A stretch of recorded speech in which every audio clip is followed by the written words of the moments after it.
2024 সালের জুলাই আগস্টের বৈষম্য বিরোধী আন্দোলনের সময় নিহত হয়েছেন অনেক শিক্ষার্থী, আহত হয়েছেন হাজারো। অনেক পুলিশ সদস্য শিক্ষার্থীদের দমিয়ে রাখার চেষ্টা করেছেন তখন। তবে ওই পরিস্থিতিতেও কিছু ব্যতিক্রমী ঘটনা ঘটেছে যা শিক্ষার্থীদের মনে নতুন সাহস জুগিয়েছিল। সেই ব্যতিক্রমদের একজন তখনকার পাবনার অতিরিক্ত পুলিশ সুপার মোহাম্মদ মাসুদ আলম। তার সাহসী ভূমিকা তখন প্রশংসা কুড়ায়।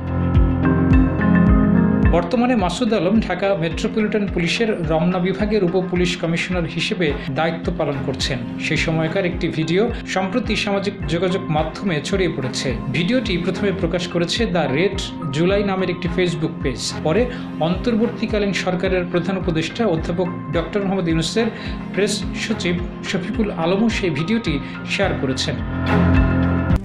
RICL TMX, যুগের পর যুগ স্থাপনা থাকে মজবুত।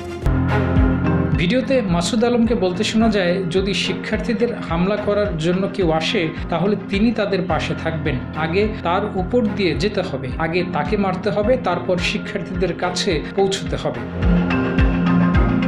ওই বক্তব্য মুহূর্তেই ভাইরাল হয়। নেটিজনদের অনেকে সাহসিকতার জন্য মাসুদ আলমকে সাধুবাদ জানিয়েছেন। দ্য রেড জুলাইয়ের পোস্টে নাজমুস সাদাত নামে একজন মন্তব্য করেছেন, সেদিন পুলিশ কর্মকর্তা মাসুদ সাহসী ভূমিকা না নিলে হয়তো শহীদদের তালিকা আরও দীর্ঘ হতো। পাবনায় সেদিনের আন্দোলনে সংঘর্ষের শঙ্কা তৈরি হলেও পুলিশের সে ভূমিকা পরিস্থিতি শান্ত রাখতে সহায়ক ভূমিকা পালন করে।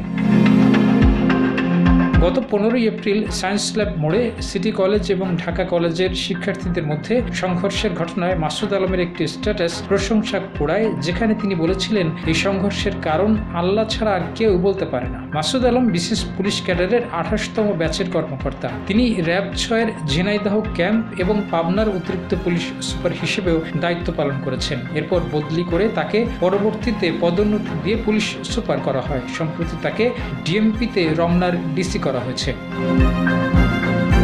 Desk report. জয় জয়।